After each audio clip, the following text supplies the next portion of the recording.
Mike, I'm just going to let you know now that I am a Wemby truther. Okay? Okay. I firmly believe that he didn't grow 2 inches this summer. I think he's always been 7'5", and maybe he did get taller, but everyone was calling him 7'3" last year. I was like, open your eyes. Dude's like 7'7". What is going on here? Why are we not recognizing the fact that he's way taller than listed? And people are, oh, he's 2 inches taller now. He's 7'5". Bro, he was 7'5" like 2 years ago. I'm convinced. I'm hoping that the Spurs brass, the Spurs people are listening to this podcast, because I have long told them, y'all lying, man. So the day before media day, I'm talking to somebody in the organization, and they're like, I promise we're going to give you the truth. We're going to give you the truth. I'm like, y'all been lying since he been here. And I said, so what y'all going to say, he's 7'4" tomorrow? I literally said this. Y'all going to say he's 7'4" tomorrow? And that's going to be a lie too. They think it's funny. I think it's funny, but it's just like, just tell us the truth, man. And I don't know why there has to be a secret there. I'll make a revelation right here. They derailed a future Pablo Torre Finds Out episode that I was supposed to be spearheading about NBA players that lie about their height.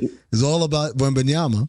I was going to do the whole thing, and we're going to get to the bottom of it using that guy on the internet that can look at things and measure them. You guys ever seen this guy on Instagram? Yeah. Mm-hmm. He uses math, basically, based on things, objects in the picture that are of objectively measurable, height or whatever distance. Then he will calculate how tall someone is for real. We're going to do all that shit, and they fucked it up by telling the truth. But why would you? Well, is that the truth? I don't think it's the truth. I mean, you don't think he's 7'5"? No, I think no. Okay, Mike's there. No, right, in that case, bleep out what I just said. No. What I'm saying is, I think that they are not telling the truth there, but I don't know why. Why would you just not say? Well, typically, help me understand. It's the player, right? The player is the one who tends to downplay whatever height they are, and KG, which is Durant, KG. There's been a bunch over time. Even Tracy McGrady was one, right? Because I think Tracy's closer to 6'10" than he is the 6'8" he was listed at, right? Because I know how tall Paul Pierce is. I know how tall Steven Jackson is, and I've seen Tracy next to him, and he's taller. He's like objectively taller. So the players tend to downplay, which is, of course, very counterintuitive because most of the time we know a player's doing the opposite. It's like, I'm 6'5". John Starks ain't no damn 6'5". We're damn near eye to eye. How are you 6'5", right? You're 6'5", Michael Jordan's 6'6", and yet the gulf is massive. How is that possible? But there is for certain players, and a lot of it is when your height will start to dictate what position you play, right? Because if you're this tall, so KG would say I'm 6'13", because he knew once you say 7, that means you're a center. You don't want to be a center. Durant, same thing, right? Once you say you're 6'11" or 7 foot or whatever, you don't get to be a wing anymore. They slot you as you got to be a 4 at least, maybe even a 5. So that's why. But when you're 7'5" or 7'6" or 7'7", downgraded 7, I don't know what the advantage would be for even from the player. I'll tell you. I think if you're like Porzingis, who's 7'2" or 7'3", you can be thought of as a unicorn. But if you're 7'7", get your ass into the paint and you're just going to be George Mirasan. But the irony is, Manute Bol he slung 3-pointers more than anybody. Yeah. And he was 7'7" or 7'8", or whatever you want to call it. But that was also Manute Bol playing for Don Nelson. Yeah. Right? Like, so if he had a mad scientist head coach at the time, they probably would have stuck his ass in the paint too. All right, so the transformation that the headline says inside Victor Wembenyama's summer of transformation. Mike, I know we don't, as journalists, we don't write our headlines. No. But your argument is not that he transformed his height, like he didn't get taller. He got smarter or he got stronger. So he went to Hakeem's, post-game dream school. He also went to a Shaolin temple. He went to Tokyo. He went to Costa Rica. And you talked to Hakeem. What is the fulcrum of his transformation that you saw when you're reporting this story for ESPN.com, Mike? What is the biggest thing that you saw him transform?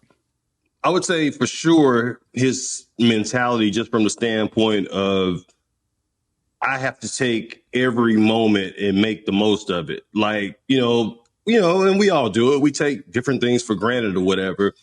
And just because of that DVT that he was diagnosed with, that's not only is it career threatening, it's life threatening. So he was in a situation where he really sort of had to contemplate and think hard about, okay, how can I make the most out of all the experiences that I have? And, Vic is in a different position than us. I mean, like, I can't just call Hakeem Olajuwon and say, hey, man, I want to come work out with you a couple days. So he used the access that he has to make the most of it. And I think that was, like, you could see it because, like, let me explain how some of this stuff works. That, like, when you're around Victor, like in the summer, there were times where we had sort of access to him, but you couldn't ask him basketball questions. You had to ask him about whatever was going on at that time. He went to go see the flood victims out in Hill Country of Texas.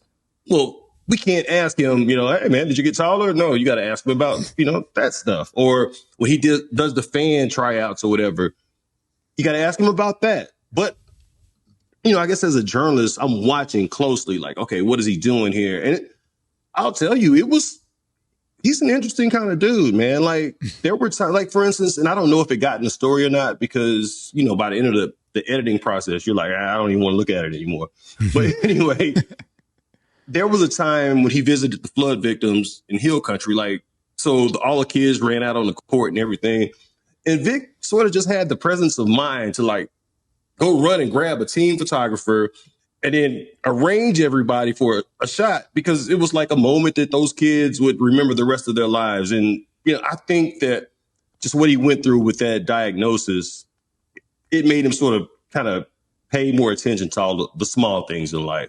And I think that that's what led him on that journey.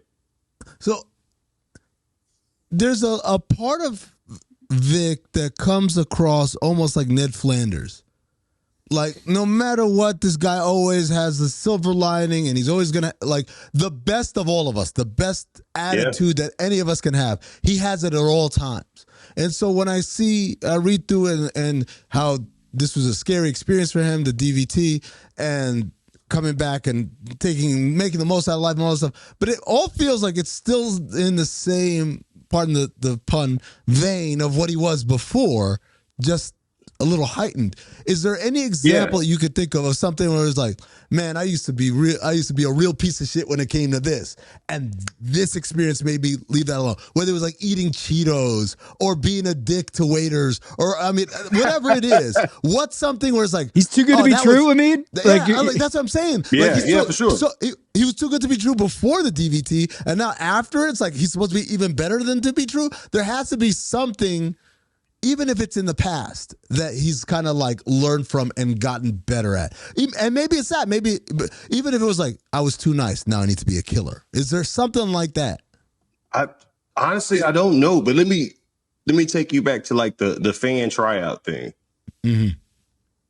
Man, like, there's fans just coming in all morning. I keep looking back behind the curtain or whatever, like, damn, are there more? Because I'm ready to go. At this point, I'm ready to go. Like, and I'm telling you, man, every fan that came in and did their little tryout, Vic's got like a notepad in his hand, like a little Spurs notepad. He's taking notes. He's asking every one of those people questions. And what I didn't get to put into the story, because I didn't realize this until recently, bro, this dude went back and watched film. He watched that. Yes, he watched the tape of the whole tryout. And the Spurs people are like, man, you're doing too much here, man. This is too much. But he went back and watched tape of it before he made his final picks of, who would be in that fan section. So I don't know if this is different than maybe he would have handled things in the past. But I mean, I'm with you. Like, as a journalist, you're skeptical. You're like, this is too good to be true. Mike, you've been around a long time, not only covering the Spurs, covering the NBA, but also in the NFL. Have you ever encountered an athlete like this? The most positive of positive people I could think of is Grant Hill. To me, Grant Hill is like, Grant Hill makes me feel bad about how I am. Like, damn, man. Like, if this dude can be this magnanimous, this gracious, this good of a teammate, this caring, this all this stuff, like, what's my excuse, right? Yeah. And I feel like Vic goes way beyond Grant Hill to the point where, like, this can't be real. Who's an athlete that, in your experience covering multiple sports, like, approaches even that level of kind of aura? I'm going to date myself here. When I first got into the business, my first big assignment was the Dallas Cowboys. And it was the Dallas Cowboys. They were washed at that point. They were washed. It was over, but they didn't know it was over. And Deion Sanders, prime. He was that guy. Really? Yeah, and you would ask him questions, and he literally would be like, hey, I just came from a sermon at the such and such church. Did you guys go? Did you hear the word today? And like, he's asking you, like, he's giving you a pop quiz on the word or whatever the sermon was that day. It was Deion, man. And it was like, at that time, like I was saying, like Jerry Jones didn't know it. I don't think they knew it, but they were washed. They were not, they had no shot at winning any more Super Bowls. But you would not have guessed that talking to Deion Sanders. And that, he was like that. I would say Michael Irvin was like that too. Interesting dudes. But now I was 22 years old at that time. You know what I mean? So I probably, I drank the Kool-Aid probably a little more back then than I would now. And those dudes were both vets at that point, whereas Wemby is 22 years old, 21 years old. 21, yep. When I'm watching some of the clips from Monday night's game, where it's not just that he got stronger, it's that he knows he's stronger. Yes. Where he's putting his shoulder into you and you're going into the sixth row, or when they're trying to check him, Isaiah Jackson, he looks like a 6 foot guard out there against him and tried to do things against him. And even when he caught Wemby kind of off footed, he kind of juked him on the perimeter. He still gave him a little, when he got back. Yeah. When he got back. And then Isaiah, I don't know. I couldn't tell. Maybe did Wemby pull the chair from him? Cause he went right down. Like Isaiah Jackson tried to put his shoulder into him and he went right down. And Wemby took the ball under that basket, went 94 feet and then dunked it on the other end. Yep. It was just like the most ridiculous. He recovered laterally so much that he beat Isaiah Jackson to the spot. Isaiah tried to overpower him and went down like a ton of bricks. And I'm just like, what do we do with this guy? If he's that strong and knows his power, that's scary. I think that's the biggest difference, Tom, is the confidence that you see there. Now, let me tell you this as a former college football player. Them little skinny dudes, when they hit you with a little it hurts more than when a big guy hits you. Yeah, they're bony as hell. Yeah, they bony. And it hurts. They all them little shoulders. That's all hard. I'd rather a fat guy hit me. So here's the confidence. He's a lot more decisive. And I think some of that came from the work he did with Hakeem Olajuwon, because Hakeem was like, you don't have time to be messing around, over dribbling in the post. You one dribble, spin, make a move. And those are some of the things that he worked on. But Hakeem also said that, hey, don't think of yourself as a big guy that has guard skills. Think of yourself as a big guard. And I think that is the way Victor is playing right now. For instance, this dude said this the other night, and I was just shaking my head, really, bro? He said, I passed up some shots that I could have made with my eyes closed to get the ball to my teammate that could make the shot in his sleep. Just did you just do something there? Bro, it was like the Jedi mind trick. I'm looking at him oh, yeah. I mean, his mentality is different. To be clear, eyes closed is still harder than doing it in your sleep, right? Because your eyes closed, you're still awake. You're still active. You can hear it. You're asleep, you're out. Levels. So, okay. I mean, all right, okay. He's getting poetic as he gets older, as he's getting to the drinking age or whatever. You know what's funny? Because I like to do this with Vic, just from time to time, hey, man, what's the latest, American slang term you've learned? I just like to do it. One time this was maybe his rookie year. He has this great game. He comes back into the locker room. He's got a pair of all black Air Force Ones. The ones the what, like the special edition with the red thing. And I can't remember who. Anyway, I'm like, Vic, I said, you know what all black Air Force One energy is? He's like, of course. yeah, like Vic is a fun dude to like just talk to because he's just so thoughtful about everything. But yeah, he's learning American slang. And have you taught him any? No, because I'm from Texas. Yeah, I was about to say, he got different slang. Yeah, we do it different in Texas, so like, I can't teach him that New York stuff. Has he come over to your place to have some of your barbecue? I think that would be against his diet. I don't know what his diet is, but I'm sure, the Spurs will be like, no, don't go to Mike's house. And not only that, the Spurs pretty much know I'm a bad influence. So I'm the wrong guy to be hanging with. He'll be coming back drinking bourbon and eating biscuit. Smoking cigars, all that. Hakeem, did you have any skeptical as a reporter? Were you like, all right, we've seen athletes go down this road to Hakeem, and it's a big media PR play, but not necessarily they're going to learn something from it or take it to the season. Kind of as like a rite of passage. When LeBron went down there after losing the finals, it was a big story. Dwight Howard, etc. We go on and on with the players that came through. But talking to Hakeem, what stood out to you about those 4 sessions that you reported for ESPN, those 4 sessions that he went down there? What did he get out of it specifically? Was it more mental or was it actually like technical stuff? No, I think it was technical stuff, and I don't think we've seen everything because one of the things that Dream was talking to me about was that Vic has this jump hook now.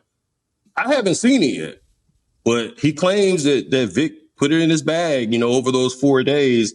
One of the things that Hakeem Olajuwon talked to me about was that Vic is a really quick learner. He said, like, man, like I can show him something one time and he's doing it like a pro just off my demonstration.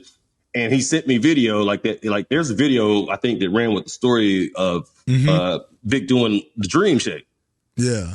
Like, Hakeem showed it to him and then he did it like with his own little twist to it. So that was one of the things. And, you hear the rumors about how hard Vic works. And, I just think that, it's BS sometimes when coaches say this. But Dream said the same thing. He said that guy came in and was ready to work. Like, and he worked his butt off. Like, they did like 2.5 hour workouts for those 4 days. And, I had asked him, I said, so would you work with him again? And he was like, hell yeah. He said, but that's a question you have to ask Vic. And apparently not too long ago, Vic said that he would like to go work with Hakeem again. So, like, one of the things that Hakeem also said was that imagine Victor's ability to make shots, but put that at the end of the moves that I taught him. And we're starting to see it right now. We're seeing it now. And so I'm of the belief that you really should not put any kind of ceiling on Victor because every year, it's been, however many years, 3 years or going on 3 years, he's advanced his game in some way. And I think that I don't want to be too crazy with this, but I think he'll be in the MVP conversation this year. He'll be in that conversation, but I'm not sure the Spurs will be good enough for him to win it. I'm picking him for MVP again. What? I did it last year. And as like I'm gonna carve out this turf here. You'll be right eventually if you keep picking him, right? You and Kevin O'Connor, you guys are just trying to be the clock early. Is right. A broken clock is right twice a day, guys. That's true. He'll win Defensive Player of the Year. I think he'll win that this year. Defensive Player of the Year. And if he's that polished offensively or that dominant offensively, where in the preseason he's getting to the post a lot more. He's trying to seal a lot more in the post and use some of that height and strength in ways that last year it seemed like he was trying to prove that he could shoot threes. Yeah. And he became a deep 3 shooter, I think to a fault at times where he was trying to prove something. But it also gave him a base, a foundation with which to build off of. And now if he's stronger and taller, allegedly, here's what I'm saying. I don't think he's not getting taller. I just think people were lying about how tall he was for some reason, right, Mike? Like, I think he might have actually grown 2 inches, but not from 7'3" to 7'5". I think he's like 7'5" to 7'7". And it's so different. Like you were just asking me about football. It's so different. In football, I was 6'2". And obviously, you're here. Yeah. And obviously, I'm not 6'2". But it's like in football, like everybody is listed bigger than they actually are. So that's one weird thing to me about basketball. Yeah. Are there linemen that don't want to be called 300 pounds, or like defensive ends that want to like stay within a weight? Like I'd imagine in football, there might be some sensitivities around your weight, maybe not your height. No, because bigger is better in football. Yeah. No, you want to be like linemen, man. Like they pride themselves on binge eating and all that kind of stuff, man. And when you're in meetings as a football player, they tell you, hey, man, after a play, don't stand anywhere near the pile because them fat linemen are dirty, and they'll hit you after the play and hurt you. Yeah, but they thrive on that reputation. I mean, back in the day, the Commanders, they were called the Hogs, man. Like, they like that. Yeah, they like that, man. Well, Mike, I'm curious as far as Mitch Johnson goes. Last year, obviously, he was on an interim basis filling in for Pop, even after I'm sure they knew internally that Pop wasn't coming back. Now he's officially in control. It's his team. It's his job. Does anything change in his coaching overall from last year to this year? And then specifically, does anything change in terms of how they use Victor, especially considering how they said Victor's rookie year, they were like, we're just letting him do whatever. Just learn how he wants to play basketball. How has that evolved and changed now with Mitch Johnson, the official head coach? Well, I think last year when Mitch was the interim guy, I think they were still sort of operating on a lot of Pop's principles. And, it's funny because I asked Vic about it the other day, and he seemed like he was a little offended by the question. And I just was asking the same question you're asking, basically. And that is, did you guys sort of pick up where you left off coming into this season, or is there a bunch of new stuff, with Mitch taking over as the coach? And he's like, well, we didn't just pick up where we left off. He seemed like he was offended, but like there are a bunch of new installs, and I don't know exactly what it's going to look like, but it'll be different. Like they want to play fast, super fast, because they've got so many young guys that can run and they're so athletic. And, when you're that youthful, you can take advantage of opponents, be in better shape than them. And that was another point of emphasis over the offseason, is just to get in the best shape that you could as far as that, because they want to run. So that's going to look different. And I think Harrison Barnes, he told me the other day that Mitch changed sort of a lot of the processes, like with how they go about doing things. But it was a very detailed plan. Vic was telling me that. Like, it's a very detailed thing that they sort of started all the way back in the summer.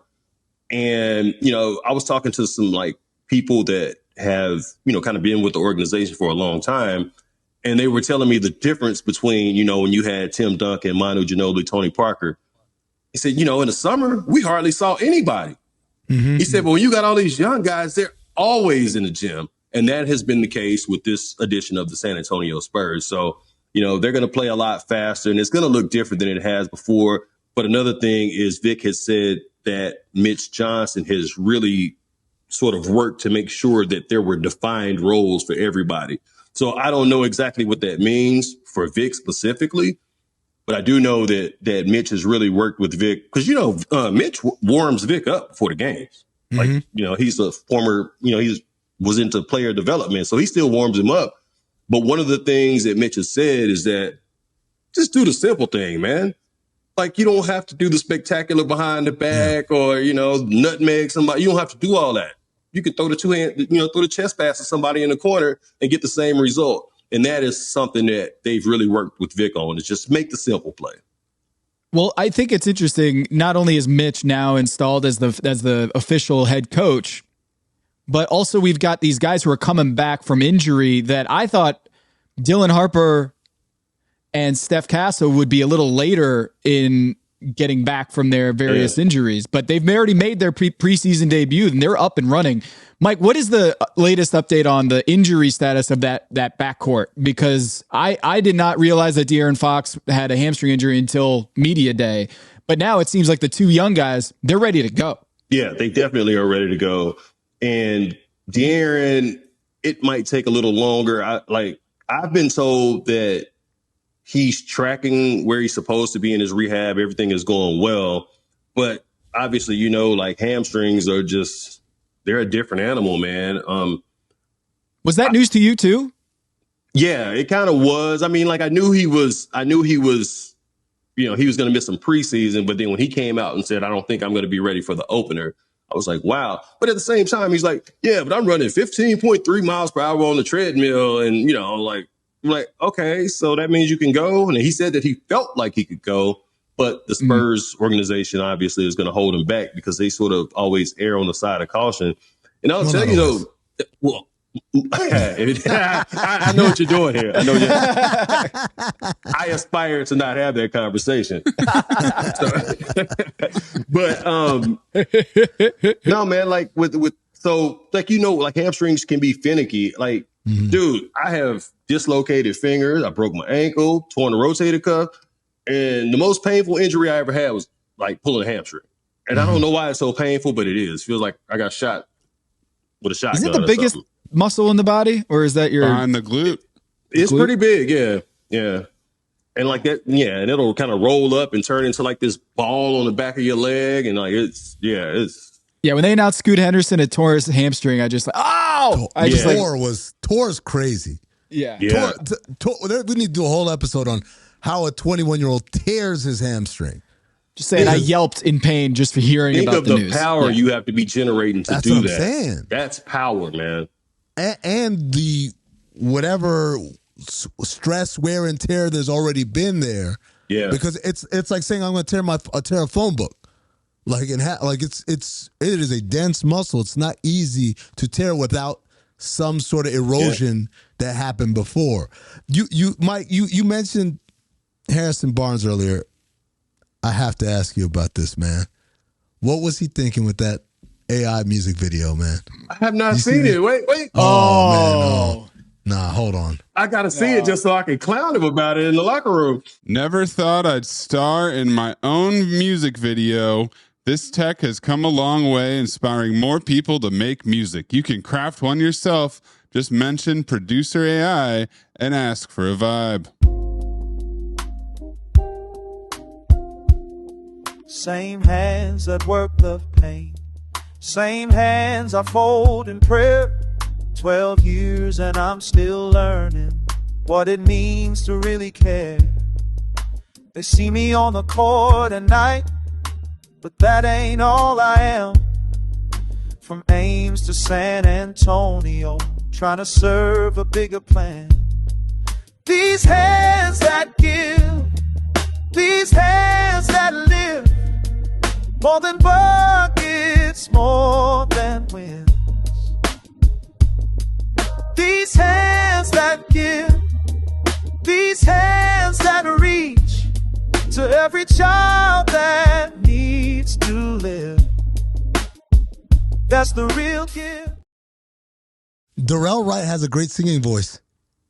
So that's an AI voice, I assume. It's all AI. Jeez. But they have these apps where you speak into it some phrases or whatever, and then the AI will make you in your voice sing the song, but it'll make it sound like you could actually sing. So I'm assuming that's what happened. Somebody else spoke his words. They had to, because that doesn't even sound even remotely close to Harrison. I know.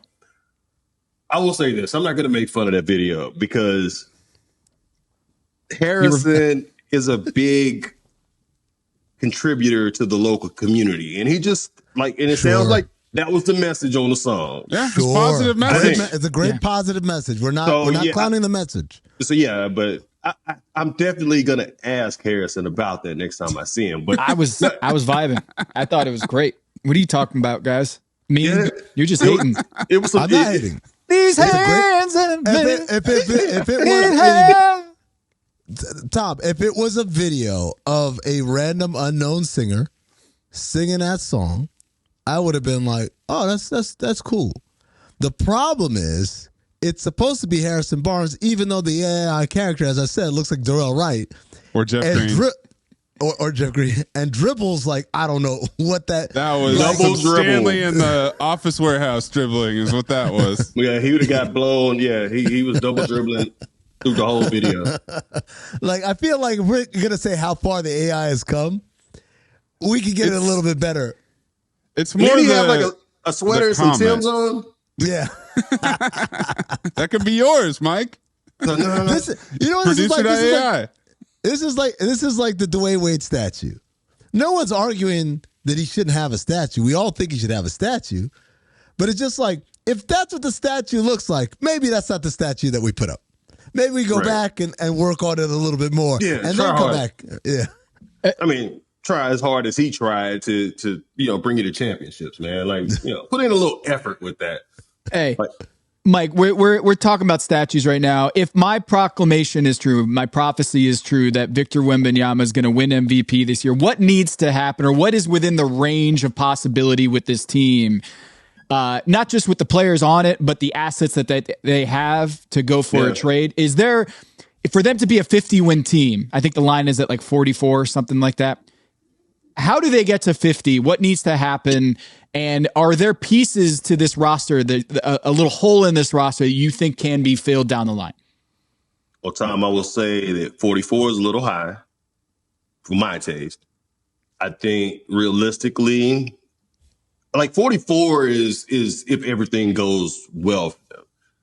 Like A 34-win team last year, a 10-win jump. Yeah. I know. Well, yeah, and that's something to consider because Vic only played 46 games last year. And he only played 5 games with De'Aaron Fox. So I don't know. Like, I think 44 is like the pie in the sky. Like, I think that would be if everything goes well for them. But I would not be surprised if they somehow got to 50 wins. It would not surprise me because they have not been on the floor together long enough to really develop the chemistry that they will develop by the time we hit about mid-season. And I sort of disagree with the thinking. Like, everybody's like, the Spurs are very redundant in the backcourt. Not really. Like, think about it. If you got bigs like Vic and Luke Cornett that can draw people out of the paint, and you got these guards that can get downhill and run by people like nothing. It's just easy for them. Well, you're going to make plays with your guards, or, you're going to kick out to guys like Harrison Barnes, Julian Champagnie, and they just got to make shots. So I don't think that they are redundant. I think that there's some value to having guards like that can really attack downhill and break your defense down. I'm just not sure how it all comes together yet. And obviously Vic is a big part of it. And I would say that the early returns so far, they look good. But you know how, like, when you get under duress or you're in a tight game situation, you sort of revert back to what you've already always done. Well, if he does that, then yeah, maybe 44 wins. But if he continues to play the way he's playing now, in that, like, I mean, this dude is whipping cross-court passes like it's nothing. Like, okay, if you continue to do that and show us all the things that you worked on this offseason, now I think your ceiling is higher. So I don't know, man. Like, I don't want to, like, hate on the Spurs because, they show a lot of promise. I think 44 is a little high, but it would not surprise me if they got to 50. But I just think that it would have to be a damn near perfect situation. Like, De'Aaron's got to get back as soon as possible. Luke Cornett, he's got to be the addition that they envision him being. Kelly Olynyk, all those guys. And, like I said, those young guards are going to have to make plays. Like Steph Castle, for instance, like he needs to improve as a 3-point shooter. And so far, what I've seen, it looks like he has improved. Okay, does that manifest itself on the court throughout the regular season? I don't know. We'll see. But if all those things happen, I wouldn't be surprised if they somehow got to 50 wins. Yeah. He's taken 4 3-pointers every 36 minutes in the preseason. Yeah. Which is like less than half of what it was last year in the regular season. He shot almost like 9 attempts a game last year. 8.8 or something like that. You talking about Vic? Yeah, it was something like 8.8. Yeah, like you said, Tom, it was like, that's what it felt like. That Vic was trying to prove to everybody he could shoot 3-ball. Okay, you've proven that, my man.